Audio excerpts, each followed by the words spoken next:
Welcome back, everyone, to the Fight Sites MMA podcast. I am your only host this time, Sriram. Danny is unfortunately out doing very important business of his own. I believe he's out body punching a house fire. So we wish the best of luck to him, and it's honestly very unfortunate that he's not here today because we have a lot to talk about on the last event, Khabib Nurmagomedov versus Justin Gaethje, and more importantly than that, this would have been one of the few times I got to gloat about getting both picks right, where he got both picks wrong, and the coward has not shown up. So unfortunately, Danny will not be here today, but I am joined by a pairing that we have wanted to get on the show for quite some time. We've got both the reps of the steps. We've got HaXxorized and Tumen. So the host of Tengridome, Tumen, you should be listening to that if you're not already. And HaXxorized, who we bring on after pay-per-views because he's just the smartest man in the universe. So welcome, both of you. How are you feeling? Hey. How I'm feeling? I'm feeling very hungover. That's how I'm feeling. That's, I guess, hangover is generally just that flavor to what I'm saying, I suppose. So I suppose I'm doing fine. I think half the chat was hungover after Bobby Knuckles didn't fall over. I think that's just how people celebrate. They're like, oh, he's not dead. He can still fight. Let's get fucking drunk. I think that's how people reacted. Yeah, that was certainly how I reacted, but we should probably start with the important... Okay, so first of all, the elephant in the room is that next week there is pretty much nothing going on. As I speak, we're 2 days away from Anderson Silva versus Uriah Hall, which is going to be a depressing fight either way, even if Hall wins probably, or if Silva wins, however it goes, it's probably going to be sad and slow, and whoever wins, there's going to be a ton of caveats. So whatever. And Andre Fili versus Bryce Mitchell, which I don't think anyone has any strong feelings about, but Fili's cool, so you should like him. So we're mostly here to talk about last week's event, and let's start with the important one. Khabib Nurmagomedov retires after defeating Justin Gaethje via second-round submission, and I think this was a different... Okay, well, let me put that a different way. I think this was a fairly unique fight from Khabib, even though a lot of what we expected from Justin in a losing fight was still there, in that it felt to me like Khabib fought Gaethje the way Gaethje used to fight his own opponents. Before he became the outfighter, Gaethje was the guy who would push forward, force mistakes out of his opponents where he could get into the situations where he wanted to get into. For previous Gaethje was often that clinch where he could back a guy up and get into the clinch, and a guy would just stop being able to move around and would just be freaking out like, oh, what the hell is he going to do? This pace is too much. The guy's moving forward. He's too durable. And incidentally, that's what Khabib did to Justin Gaethje here. So a very interesting performance, a bit out of character for Khabib, but it worked like a charm. So HaXxorized, how did you read this fight going in, and what surprised you, if anything? I mean, I kind of came down to two main thoughts. The first one was that people were so fixated on Gaethje making stylistic reinventions that I don't think anyone sat down and thought, what can Khabib do to, build on his game, particularly to integrate more effective striking into his game. And I think the second question was the one I put in the staff picks. Gaethje's shown us he can win two ways against top-level fighters. And the first way is to walk them down, to play a pressure game, which we all know. And I think there's not much point taking it apart because that Gaethje's a known quality at this point. And the second way he's shown us he can win fights since the Tony fight was by counterpunching, essentially, and using his firepower, so to speak, to dictate the pace of engagements by essentially shutting down most engagements. And that was a very exciting development. And the two together, playing off each other, I think is theoretically the strongest possible way to beat Khabib. But as I kind of said in the staff picks, we haven't seen evidence that Gaethje can put the two together yet. And I think in many ways that's just a function of time. It's asking a lot for a fighter, any fighter, no matter how good or how smart, to show this whole new strategic approach to their game against a top three guy that is kind of a conscious step away from what they usually do, and then expect them to harmonize the new version with the old version so they have two ways of winning that play off each other both exceptionally well. And I feel outside of the technical preparations, a lot of which was broken down by Aiden in his very extensive breakdown of the fight. And the fact that Khabib looked very well coached, for example, even early in the fight, Khabib was circling away from leg kick, right straight, any attempts at Gaethje pressure, long enough to the point where he got a sense of timing for what Gaethje does, so that he could then start pursuing more aggressive options with lower risk. I think it just came down to Khabib saw that there was kind of a disconnection between the two halves of Gaethje, the two wolves of Gaethje, and ruthlessly abused that throughout the fight. Got Gaethje into unfamiliar situations, got him panicking, got him working, and if Khabib is able to get you working at his pace, you're probably going to lose. I think that's pretty much how I kind of read the fight. I think the thing about Khabib generally is that as a striker, he's always been a little bit janky in a way that makes us analysts feel generally uncomfortable. Just watching him, it's like, he's constantly looking very vulnerable, squaring up in the pocket and throwing his jab that's not really changing anything up. And he can just jab guys like Ali Quinta, but what if he does this to someone else? And against Gaethje, I think he didn't lose any of the jank. He's still defensively very weird. And very vulnerable even. I wouldn't even say he's a superb defensive fighter.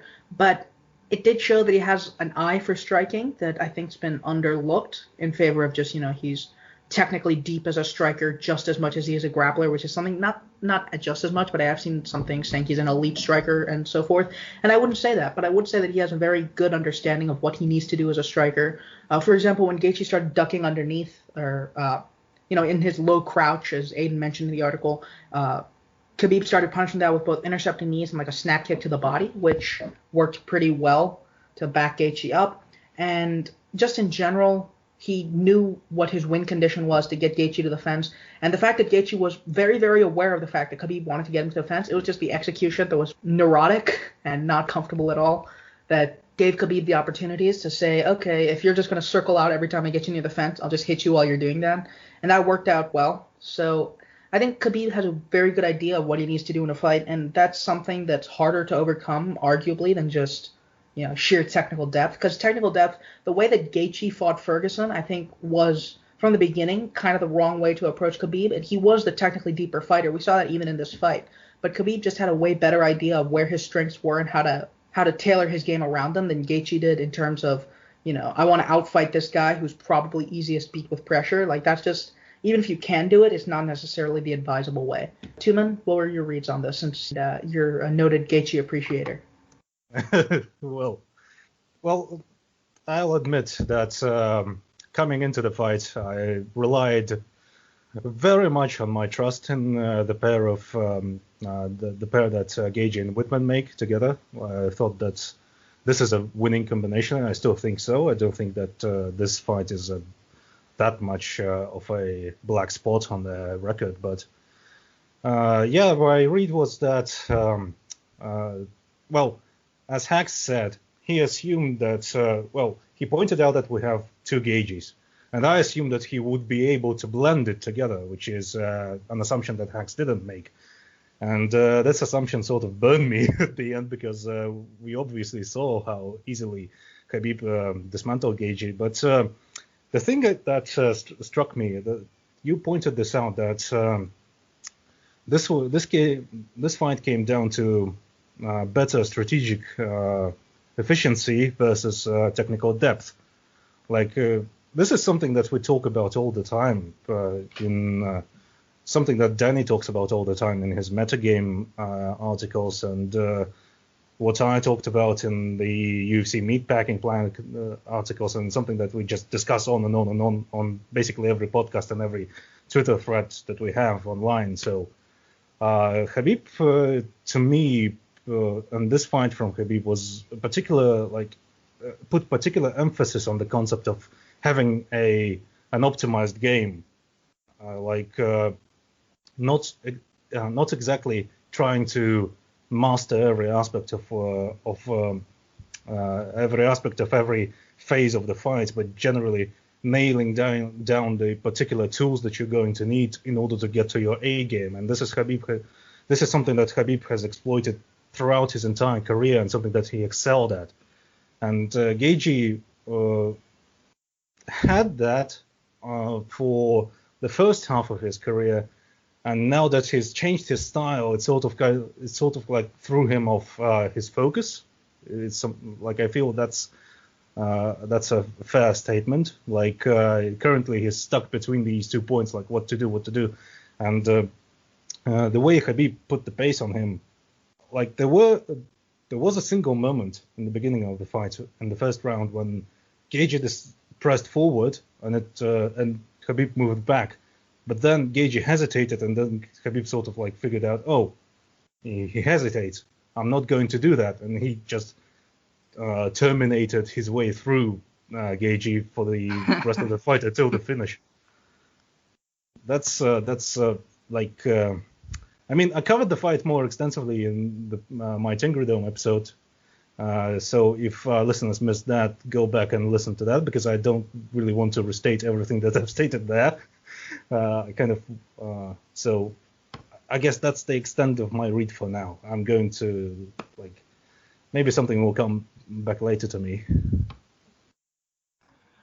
Yeah, I mean, I think the thing about the fight, and we already talked a bit about how Khabib approached it, and I think there's a little bit about how Gaethje approached it that I regrettably saw coming, not in the exact way that it happened, but the worry that I had for Gaethje in this fight was kind of twofold, and one was a very specific sort of technical thing that he could work on in camp, and the other is just a function of experience against this kind of archetype. The first one was the cage wrestling, and we didn't see a ton of that. We saw Gaethje get taken down against the fence in the first round, but that wasn't really like an against the fence finish. Like there wasn't any, does he grip fight, does he not type situations. It was just Gaethje getting taken down in the open. Khabib turns the corner and Gaethje's against the fence, but he's not really using it.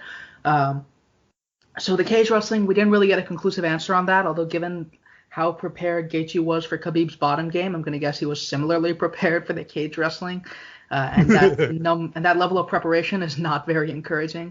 But the overall concern I had for Gaethje in this fight was that he'd do what Poirier did in a way that was maybe not as overtly dumb or as overtly scared, but in a way that would undermine the fundamentals of how one beats Khabib Nurmagomedov. And what worried me about that more was, as Hax mentioned, the fact that he was now an outfighter. Because my worry was that an outfighting style is way easier to adapt in a way that's wrong to Khabib. If you're a pressurer and you're very scared of Khabib, you're still going to and you've decided to pressure, you're still going to pressure him. You're not going to give up the center the way an outfighter just naturally does, right? So you might pressure him a little bit less, but you still got the center to work with. Where Gaethje, he was so pathologically aware of the fence behind him that a lot of times Khabib could just, run him into shots off the fence, and that still didn't really help him because Khabib, did a good job finishing the takedown in the open with that little getting to the back off the double. I think Gaethje kind of gave up the same way Poirier did. Gaethje kind of gave up a lot of the success that he could have had on the feet just by being so keyed in on defending the takedown. And that's fundamentally, it's easy to say from where I'm sitting outside the cage with Khabib, but that's kind of fundamentally the wrong way to approach Khabib if you're that, frightened of him. It's something that Ryan said, and it's really funny to me as well, is that the fact that Conor McGregor approached Khabib with overconfidence and not, shitting his pants anytime Khabib walked forward is kind of hilarious to me because no one else has been able to muster that kind of confidence against Khabib. Instead of, I need to back up, this is Khabib we're talking about, Conor was like, okay, I'm just going to knee this guy's head off literally the first time he does anything at all. That wasn't the right way to approach the fight, but I kind of think it's closer to how someone should approach a fight with Khabib than respecting everything he does. And I think previous Gaethje, I said this in the pre-fight article too, I think previous Gaethje would have been the kind to say, okay, Khabib is a takedown threat, but instead of dealing with the takedown threat by defending the takedown, I'm going to deal with the takedown threat by hitting him so hard and so often and pushing him back that he won't have time to shoot for a takedown. He might not have thought about it like that. He'll just be like, I'm going to do my thing. But that's how it might have functioned. Where here, he kind of outsmarted himself. And I think the fight did show that there was a route for Gaethje with, his counterpunching and his leg kicks. He did land quite a lot of those, enough to maybe win the first round. But it was just a dynamic that was never going to go his way. There's a lot to be said about fighter comfort, which is something that I've already talked about, is that Gaethje has been like it may sound weird, but Gaethje strikes me as a particularly a weirdly insecure fighter in that he doesn't like necessarily deflate or just fall apart whenever something doesn't go his way, but it's something that like earlier Gaethje fought the way he did. It's like you've got this impression that he feels like he isn't good enough to fight any other way, and now that he's changed his style so drastically, he's got this pressure. He puts this pressure on himself that, oh, now I'm technical. I've got to be technical in order to win fights, and now I've got to show these cool, slick looks in order to prove it to myself and my coaches and everyone else that I am not the dumb brawler that I used to be. And in this fight, it was particularly apparent, and that, like as I've already pointed out, he moved forward and then figured, oh no, that's not the game plan. I'm going to go on the back foot and going to outslick Khabib, and as a result, by the end of the first round, he was basically looked even worse than he usually did after 5-round brawls when he was on the front foot. So it's a question of comfort. So like trying to fight in this way was even more taxing for him than if he would have just went nuts, essentially. Right. Like, I think the worry with picking anyone against Khabib moving forward, and this is something that Hax has mentioned in maybe the Ferguson podcast, but there are certain fighters like Abdulaziz Abdulvahabov who I would say have a good chance at beating Khabib. And Eddie Alvarez is another one who's like, okay, he has the positioning on the back foot, the ability to work in combinations on the inside, the ring craft. Oh dear, the ring craft is like the most important one, but he has the ring craft in these previous fights to say, yes, he might beat Khabib. But the fact that Khabib has been able to create such a mythos around himself means that even Eddie Alvarez might be like, okay, this guy has the takedown. Let's work backwards from prevent the takedown, rather than let's work from I want to do what I do. So, yeah, I'm not sure how much there is to say in terms of like small technical thoughts.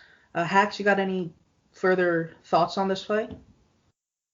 I think probably two things. The first thing is I think Gaethje is more of an unfinished product than people realize. And as you know, Dan has kind of spoken about, when Gaethje is able to find a harmonization point between the two Gaethje, so to speak, each one will become more powerful. He can have his pressure to create room in the center of the octagon, and then he can counterpunch off that, so on and so forth. And that's, I think, what he had to do to beat Khabib, because I think there were so many adjustments that Khabib had that were just gave him a lot of room to push Justin around the ring. In particular, technically perhaps his work with his jab was awkward and unoptimal, but it did a fantastic job of keeping Gaethje thoroughly off his own rhythm. And I think that would have applied even if Gaethje was trying to pressure. Like, I think Khabib was creating a lot of opportunities to get shit done, so to speak. The second thing I would say is that I think Khabib is probably the best example I've ever seen in mixed martial arts of the difference between somebody who is very fundamentally sound and who is very technically sound. So maybe to use an example of the difference, to me, when somebody is fundamentally sound, they are doing things for a clear reason with a valid purpose as part of a clear process, and that process builds on their strengths. Whereas the technical side is more how good are your mechanical skills at executing. So maybe to use like an example of ringcraft, say in a theoretical world, you're a lightweight fighter and you're fighting prime RDA and you're a outfighter. To me, the fundamental skills of your ringcraft would be like, how aware are you of your positioning relative to the cage? Like, if you're really conscientious about never conceding too much ground, never taking two steps back. You are very dialed into your position in the center of the ring relative to the cage. That's what I would call good fundamental skills with ringcraft. Your technical skills with ringcraft would be how efficiently do you move, how well do you distribute weight when you're moving across the cage, how well does your movement across the cage ringcraft-wise play into your weapons? Like, can you chamber your movement into a good counter kick or a good jab return, so on and so on and so on. And I've always felt like Khabib is exceptionally strong on the fundamental level. Almost all of the striking that he's developed comes with a specific purpose. So as Aiden observed in the breakdown, Khabib's jab was technically awful sometimes and technically quite good sometimes in the Gaethje fight. But it almost always did a good job of dissuading Gaethje from lateral movement. So fundamentally, the jab was doing do, even if technically it was a little awkward. And I think one of the reasons that many people have been slow to attribute Khabib's striking in particular the respect it deserves is because they've become too dialed in on the technical side. And I would also argue that while I think I was one of the first people to talk about the mythos of Khabib, I probably don't attribute his mythos to as great a percentage of his wins as other people do. Like, I think it is something that has encouraged people to have bad preparation habits against Khabib, but I still think he's doing a tremendous amount of good fundamental work in the fights to get the wins. And I think the Aiden breakdown really does a good job of stressing that, particularly with how Khabib used his striking. And maybe the one moment for me that really sticks out was when Khabib went to the body with kicks. He didn't do it very often. He might have only done it once. But it was just so unexpected from Khabib to throw that strike, in my humble opinion. And Gaethje's reaction was like, what? He can do that to me? Like, it just seemed to throw him off so much and make him add an extra half step backwards to his movement.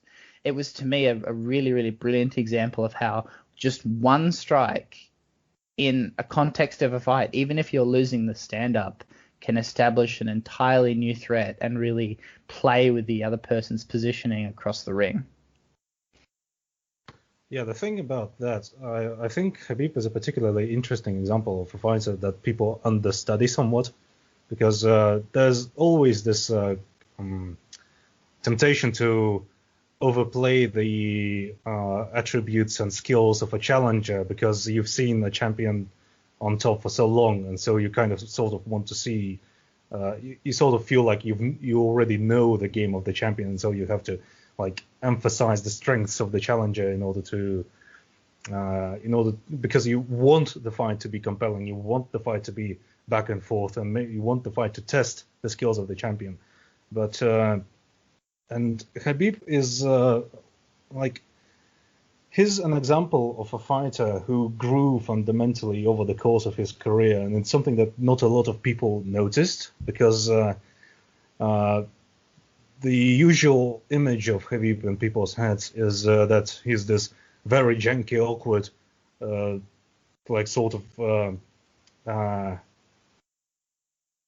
fuck. But give me a moment. I'm trying to come up with a funny description.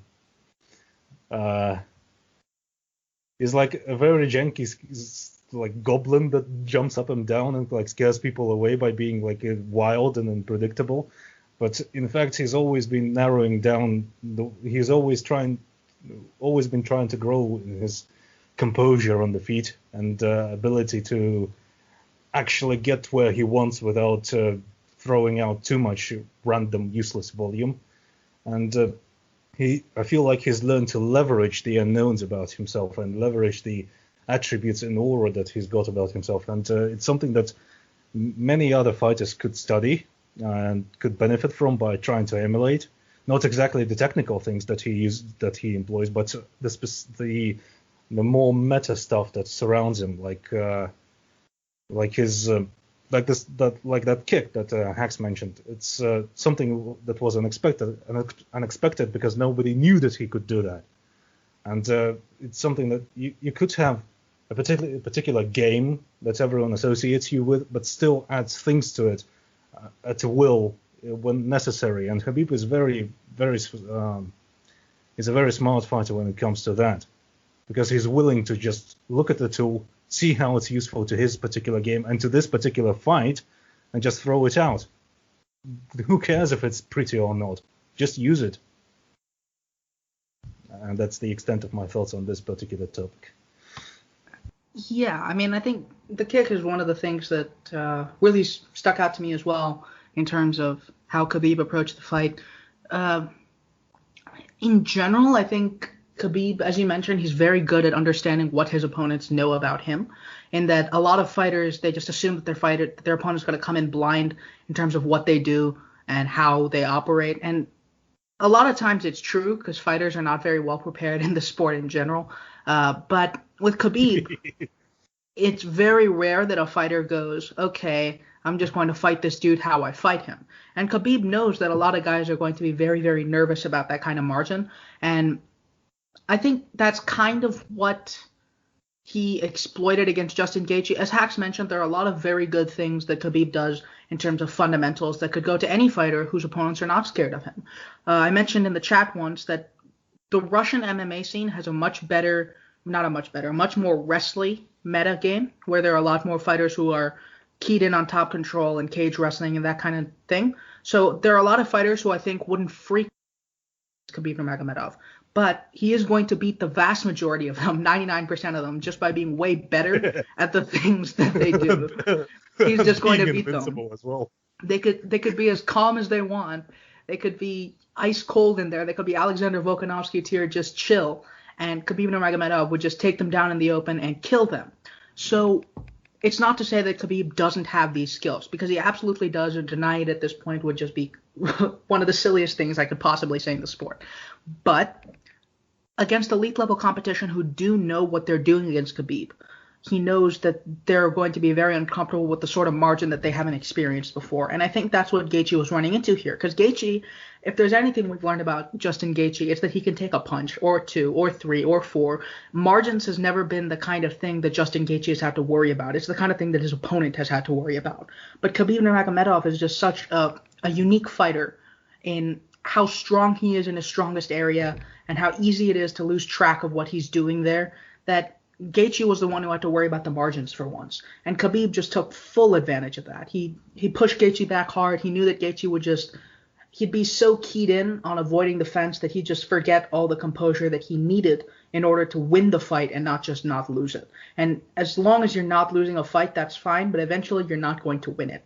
So I think Khabib Nurmagomedov, so insofar as where he lands as an all-time great, and I think this is something that's also worth talking about, I have him as a top 5. And that might be, influencing your responses a little bit. But I think Khabib Nurmagomedov is a top 5 on resume. Justin Gaethje is a genuinely brilliant win. And even more than that, I think it's a win that a lot of people expected him to have in a much harder fight. Because I think Gaethje is the kind of opponent, both incredibly smart in previous fights, incredibly offensively potent, to give Khabib some serious trouble. And he gave Khabib some decent trouble, but it wasn't a catastrophic fight that Khabib had to win by the skin of his teeth. Khabib looked like he was going to win that fight from the beginning. So I think that's incredibly impressive. To use Ed's system, Khabib is one of the best win collectors in the history of the sport, both in terms of, the division he's in that helped him do that, and in terms of how impressive his opponents were going into the fight. So, yeah, what do you guys think about where Khabib stands among the Pantheon? And if you say under John Jones, I'm going to shoot somebody. Well, the thing is that's why I'm so bummed, really, because he looked genuinely brilliant. I think he looked career best against Gaethje. Like, he's zeroed in on all the things that he needed to do in order to win this, and he did this practically effortlessly. And so I would really love to see more of that Khabib against more elite fighters. But then comes the question of who is there to beat him anyway? Like, who will offer him the challenge of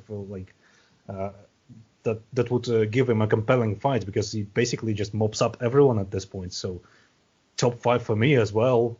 I think he's going to bounce around in that top 5 with time, but I think he cemented himself in that column basically essentially by the sheer fact that he shook up the meta so much, because nobody did the things that he did as him, as good as him, or even in the same way that he does.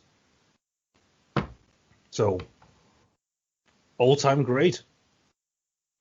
Hax, how about you? I mean, I think I said it in the roundtable. Like, if he's not in your top 5, like, what's wrong with you? Like, I'm still not entirely sure where in the 5. Like, I'm leaning still towards 5 right now. And I that's although I admit partially that's because like I have a feeling that Max's fights with Volkanovski are going to keep aging really well, and they've already aged like incredibly. I think Khabib is like I've said this a few times, mostly as a joke, and I'm starting to feel like it's actually some substantive analysis.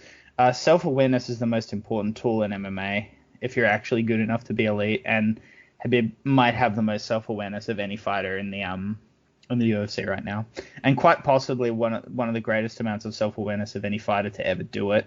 That's a big part of why he wins, on top of being, incredible at what he does. I think he has to be top 5. And honestly, I don't think there's anything left for him to do in the sport except fight Usman. I think that's pretty much the only thing that's left for him to do, because I'm going to be honest, I don't see him winning that, because as good as he is, the size advantage and the fact that Usman has some magical ability to draw 0-point energy from another dimension to keep fighting at the pace he does over 5 rounds, I do think that He's so fucking enormous. Yeah, he's such a big man. But if Khabib fought Usman and he made it competitive and he showed that he's arguably a better technical fighter in the areas in which they're both so brilliant, that would I would start thinking, oh man, maybe he deserves to be top 3 or better. If he beat Usman, I think I might just put him as number 1 and never talk about MMA again. But that's how good Khabib is for me. I think Usman's the only compelling fight for him left in the UFC. I think he's squished everybody else. Maybe there's a rematch with Gaethje 2 or 3 years down the track when he's, kind of hit his peak. But that's it. That's how good he is. Usman's the only compelling fight, and that's a ridiculous weight disadvantage. So there you go. The thing about self-awareness is also that Khabib is actually smart enough to be self-aware and smart enough to realize when he doesn't need to think about his own game. He just comes in sure of himself that he's going to win. And Gaethje is smart enough to realize that he's dumb, but not dumb enough to realize that he doesn't need to think about it so much. That's basically why he lost. This entire podcast is just very weird ways to explain things. I mean, it works. It works. We're trying to shake up things. We're Definitely here to shake works. up the formula.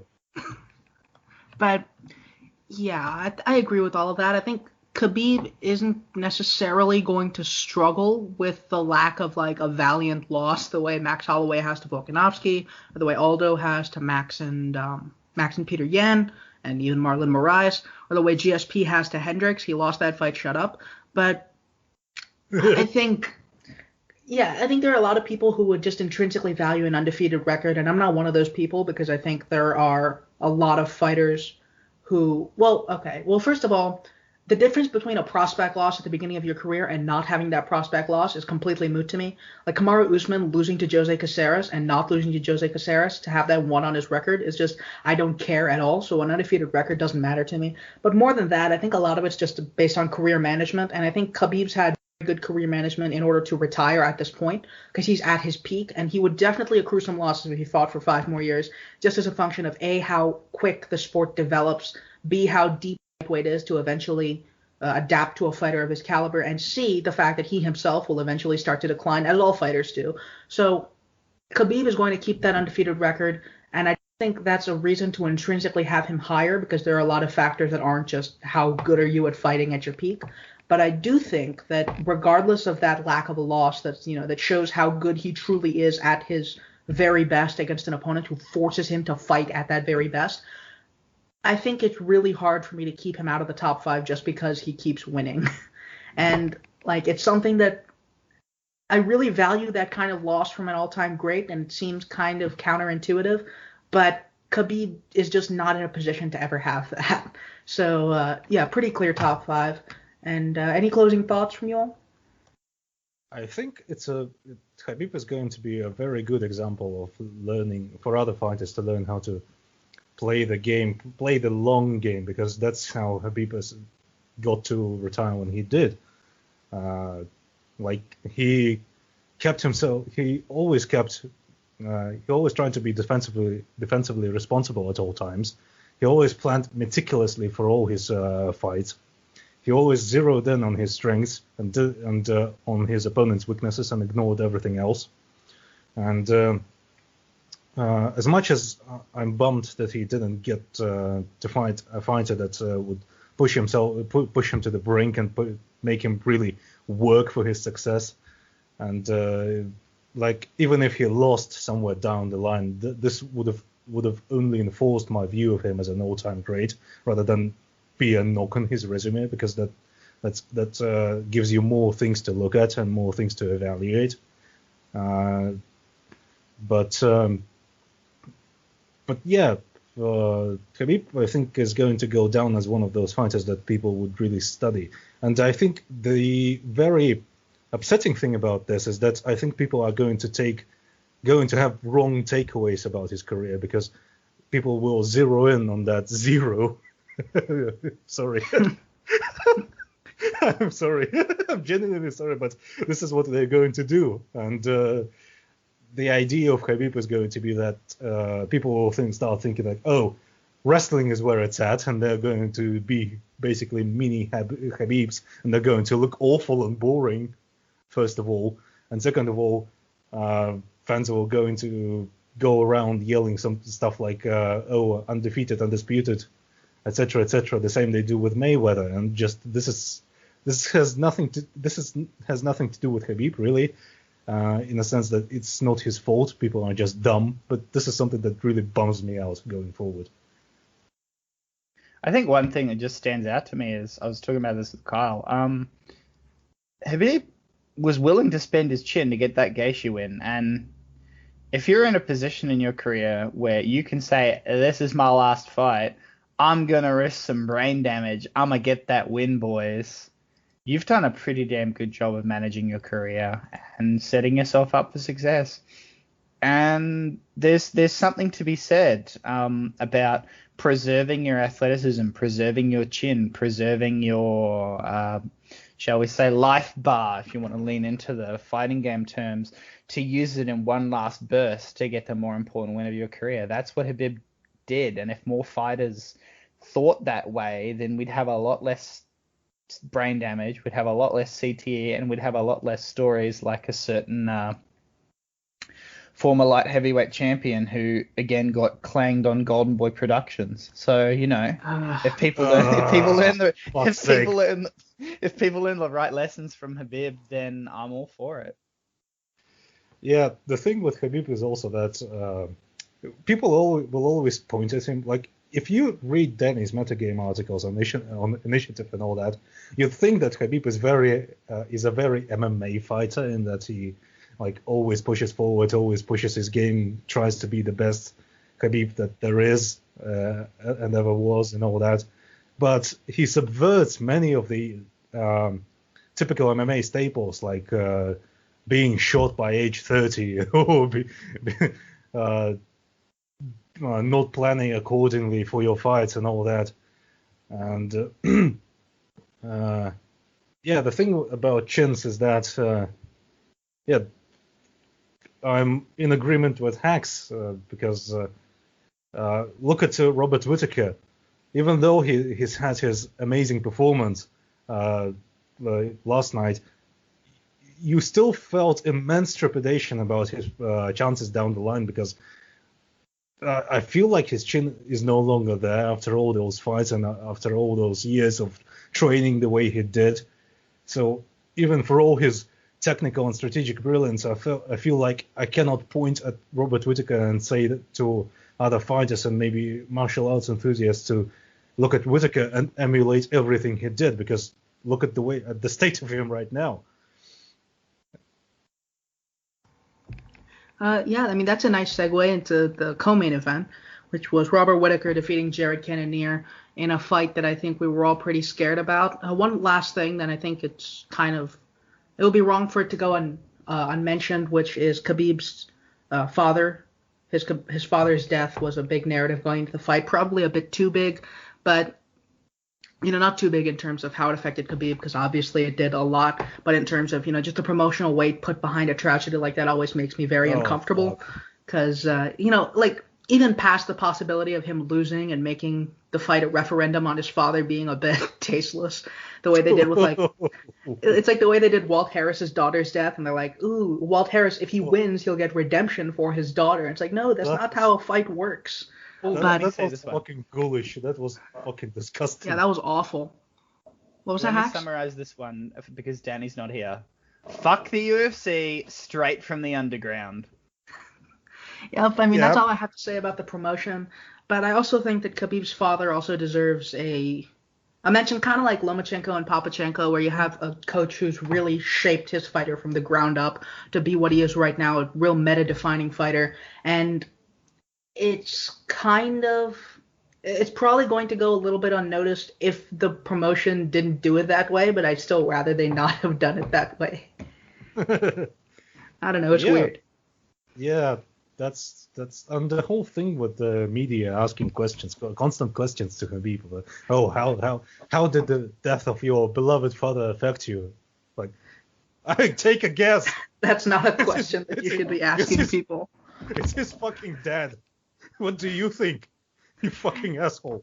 Yeah, I'm not even someone who really likes Khabib that much, but it genuinely pained me to see him having to go like, oh yes, my father died, please stop asking me this. Like, okay, you got the answer one time. What else do you want him to say? He should have jumped the press the way he did Dylan Dennis. That's what he should have done. Yes. Yeah. Yes. But to keep the segue going, Robert Whittaker, Jared Cannonier, I think this was a fight that... Did all three of us pick Whittaker here? I know Danny picked Cannonier because he is a crystal coward. But we all picked Whittaker because we are smart boys. We have big brains, big wrinkly brains, unlike Danny's baby smooth brain that you could accelerate from and go into stratosphere. But yeah, I'm not going to pretend that this was not a worrying fight for Robert Whittaker. Considering that he got dropped by Darren Till, who is far less offensively potent than Jared Cannonier, the former heavyweight, as the commentary was very enthusiastic to point out, like every 3 seconds. But I think that just tells you that he's bad. I think this was one of two ways that this fight was going to go, with the other one being Cannonier just kind of rushes him, kicks his leg off, and punches him in the head. Whittaker being the far deeper boxer, the one with the richer variety of setups, the one who can play his threats off other threats and start linking his kicks with his punches. It's just there were a lot of worries here for Jared Cannonier that I think he wouldn't be able to address in one camp. Fighter and Robert. So, it kind of went the way I thought. Like, looking at Jared Cannonier get jabbed up by Jan Blachowicz and favoring him against Robert Whittaker was a bit of a leap too far, even with my worries about Robert Whittaker's form. So, let's start with that. HaXxo, what did you think of Robert Whittaker and Jared Cannonier? How dare you people doubt Bobby Knuckles? How dare you? he's like one of two hopes I have against Australia's combat sports scene being marchers with less brain dead. Don't take it away from me.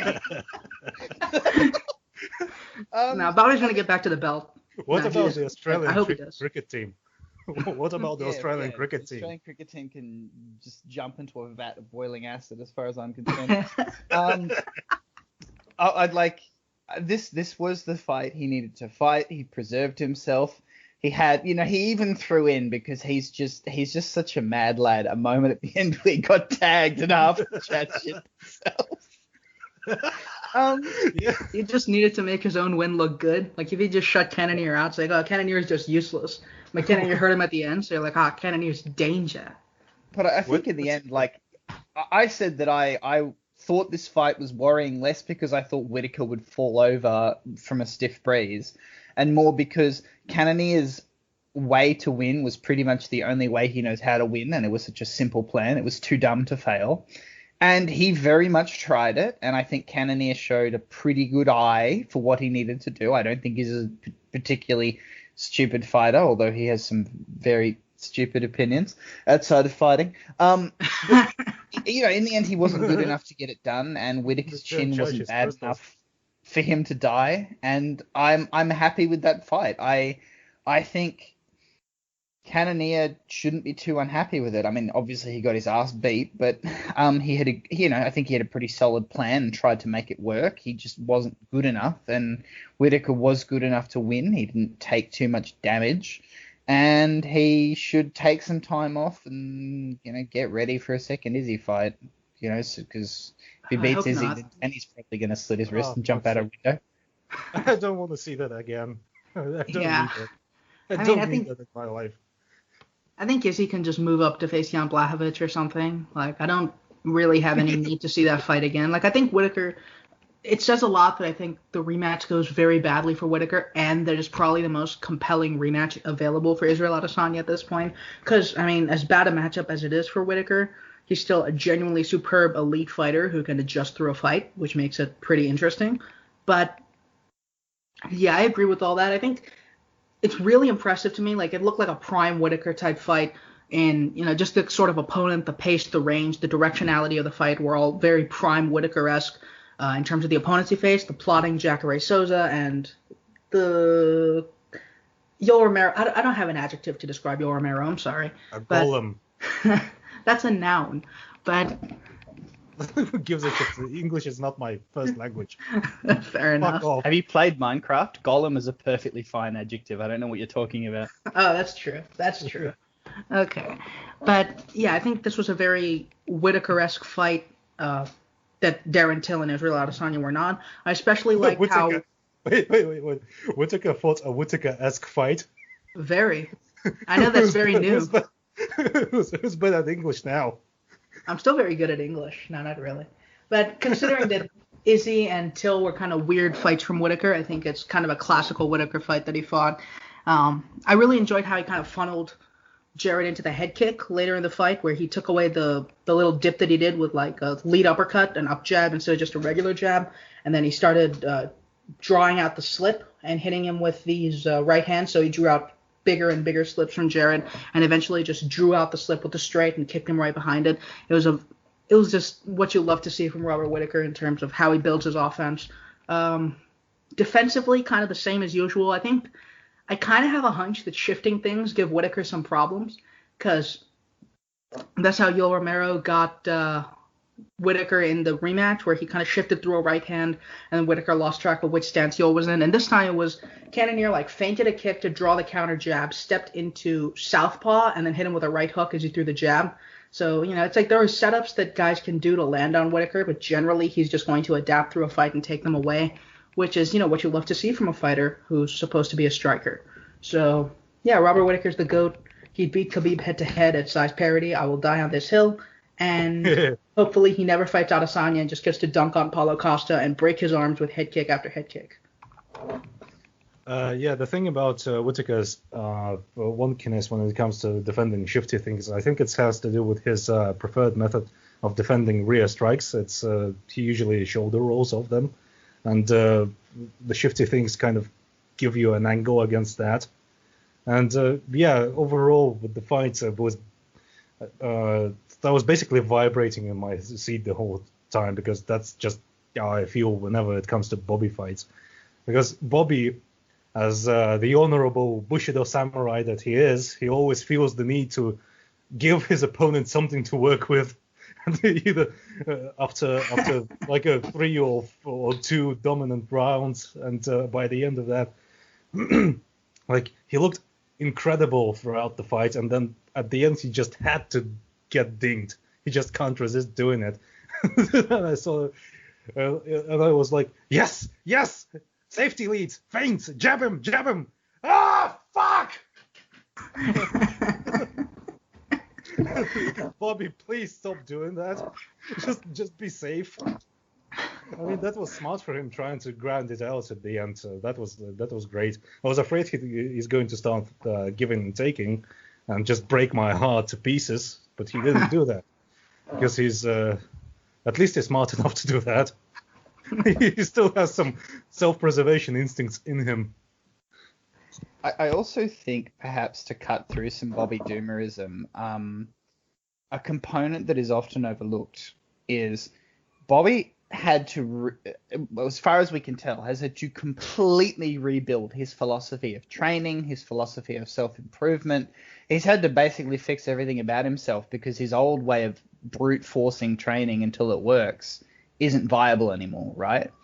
I think something that is perhaps a little overlooked by people is that the weird fights, against Adesanya, against Till, it seems like there's a progress back upwards for Bobby with respect to how he plans out fights, how his game plans fit together, how safe he's prepared to be. I am not going to assume this yet, but I think there's an argument to be made that he hit a low point in his career, particularly with respect to his durability, and we may see it slowly curve up again because he's able to train in a way that isn't necessarily self-destructive. One example that still sticks to me is Miocic fought Ngannou, and he took a lot of damage, and he fought DC relatively quickly with respect to the amount of damage he took and with respect to, remember how hard Ngannou hits and flatlines people, and his durability looked quite compromised in that first fight against DC. Then we then proceeded to watch him fight DC 2 times over, and his durability went back up. Now, I'm not saying that all chins recover equally, and I'm not saying that Whittaker's chin is guaranteed to improve, but I do think there is a question that we may be seeing Whittaker back on the slow path up because he's no longer training in a self-destructive way. And I think it would be good to watch this space with Whittaker and, see how things come together. I also hope, in one sense, that if Adesanya does move up now to take a fight, particularly against John Jones, because it's a good time to do so without, I think, disrupting too much of the flow of the middleweight division, then the next fight Bobby gets is one that allows him to continue to work his process and hopefully not get hit too much, because if he is going to, shall we say, piece himself back together durability wise, I think he has a lot more left in the tank, and it would be nice to see him get the middleweight title again, because there are still people out there that insist he wasn't a true middleweight champion because he technically didn't win it in a fight, as if fighting Yoel Romero twice, 25 minutes each time, isn't enough of a reason to literally get the title out of fucking sympathy. I've only got one thing to say to those people. Fuck you. Fuck your arguments. Fuck your technically not a champ stuff. Shove it up your fucking ass, you assholes. Yeah, I think that's kind of the issue with people caring about, the lineal belt, which is that, if Michael Bisping was an official quote-unquote champ and Robert Whittaker wasn't, it's just kind of broken and you have to ignore it. But I mean, belts in the UFC generally just mean nothing. Yeah, it's the champion is just a promotional tool for them. Yeah, I mean, it's a conversation that I don't think we've had on this podcast, but you can see a ton of examples of how belts are often just the products of the matchmaking as much as they are products of just one guy clearly being the best. My consistent griping about Rafael Assunção is a good example of that, because there was a point where he could have been a champion if he got the title fight at the right time, but he did not because the promotion hated him. Aljamain Sterling's a good example right now, because Corey Sandhagen, that fight probably should have been for a belt, at least an interim belt, and it wasn't. So that, I think, considering Robert Whittaker not a champion when he beat the best guy in the division consensus at UFC 213 and then fought him again and defended against him, that's just really silly. Insofar as how I think Whittaker does moving forward, I think Paulo Costa is a pretty easy matchup for him in terms of, just the kind of fight that he likes having. It's not going to be a guy who draws him out, makes him cover distance, and smacks him for it the way Darren Till tried or the way Adesanya did consistently over and over. Costa's going to go right at him unless he, is very, very scared. But I think there's some intrigue in that fight with the kicks, with Costa being such an active kicker generally and Whittaker being worse at dealing with it than Adesanya. But I think that's a good fight to make if Adesanya is moving up, and I think Adesanya should move up because Jan Blachowicz, frankly, as much as I like Jan, he's easy work for Adesanya, and that's an easy two-division championship thing for him that Adesanya frankly deserves, because he's cleaned out middleweight, and the guy he beat for the belt has cleaned the rest of middleweight out. So Yeah, for where Bobby goes from here, I really hope that you're right, Hacks. I think it's possible that Whittaker is just back on the upward trajectory. I also kind of struggle with it considering how long Whittaker's been fighting inside that incredibly toxic, destructive Australian sports culture because he's pretty deep into his career. He's had a ton of injuries. I don't know how long he can keep going at this level, but it's hard not to enjoy when he's here because he's one of my favorite fighters to watch. Period, just ever. He's so good. I mean, part of the reason why we enjoy watching him so much is that apparently he's in so much pain from overtraining he can't help but yearn for early release of death. That's why his fights are usually so exciting, and that's why we love him, particularly the Zoomer demographic.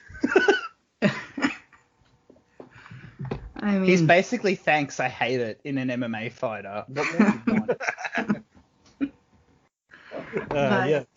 About that Paulo Costa matchup, I think there's also an avenue for Whittaker in that Costa is a better kicker from open stance, which we saw against Izzy. I think he may rectify it, but I don't think he's going to show it all that much. yeah, I mean, generally, I'm not. Oh, go ahead. Yeah, Robo, I think, is just plain not going to give him the opportunities to kick him up. He's just going to spear his face off with the jab.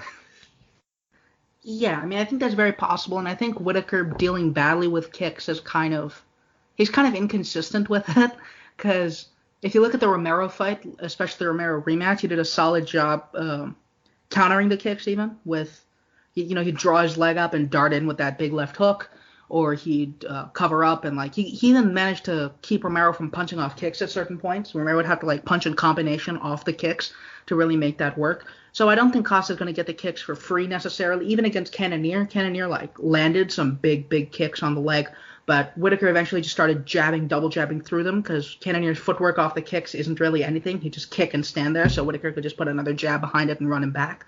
So I think someone as shallow as Costa is genuinely going to struggle a ton against Robert Whittaker unless he just puts him out early. It's just the same kind of I'm worried about Whittaker because it's Whittaker than anything specific about his skills.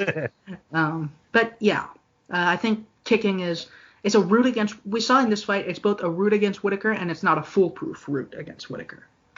Yeah, Whittaker just kind of can take a kick and then remember that he's getting kicked and then punish you for it, and then forget about it again. Whittaker is just kind of scatterbrained like that. He's like a combination of weirdly focused and aware of where he is and what he's going to do at all times, and sometimes he just plain forgets things. Sometimes he just forgets that he's an excellent boxer and starts blitzing like an idiot all the time, like we saw against Till and Adesanya. And in this fight, he remembered that he can actually box. So thank you, Bobby, for being you, I suppose, because you're never boring. Even though I wish you were sometimes. Well, honestly, your fear over Whittaker is why you can't appreciate the beauty of Ngannou, Sriram. Just relax and enjoy the stupidity. I mean, welcome 20 title defenses from Ngannou by sheer accident. It's just an endless cavalcade of bonks, 19 KOs, and one unanimous decision with 15 knockdowns. That's what I'm banking on. On Ngannou, apparently they're doing the Stipe fight in March, and I really wish they wouldn't because I think that's going to be very sad for all of us Stipe appreciators. But anyway, I think that's all. Is there anything very pressing on this next card that you guys want to talk about? I don't even know what is in the next card aside from Uriah Hall Silva. I mean, I guess Uriah Hall could lose by going oh, I don't want to hurt this nice old man. And it's going to be very dumb. But, I mean, there's Andre Fili, and I always want Andre Fili to win because him winning makes Calvin Kattar and Michael Johnson look like the best fighters in the world. But other than that, not really. So, any parting thoughts from y'all? I want Bryce Mitchell to drill a hole in his nutsack again and never fight. That's what I think about that kind of card. Ask anything more pleasant. And remember, Andre Fili is a more technically proficient fighter than anyone in light heavyweight. Yup, and that's about where we're going to leave it. It's shit, John Jones. That's what that's called. I mean, tough to argue with that. So go to Hyperfly, get some gear through the link at the bottom of our website. Go to ExpressVPN through the link at the bottom of our website. Go to Bovada and get $250 matched if you go through the link at the bottom of our website or our Twitter bio. All the plugs. Support our Patreon to suggest topics for this podcast and so much more, as all of our patrons could attest. We're very, very good at providing content on time. And also our Discord is very good, so you should consider that. And that's all there is. Next week, Danny should be back. Listen to my podcast. Oh, yeah, Listen definitely. to my podcast. Yeah, I already plugged that at the beginning, but it just actually deserves another plug. Listen to Two Man's podcast. He's actually way smarter than the rest of us on things like boxing mechanics and, standing Bobby Knuckles more than any of us ever have. So that's what anyone should do. Go watch Tengridome. Go watch the rest of the podcast on the Fight Side Network. All the plugs. And stay safe.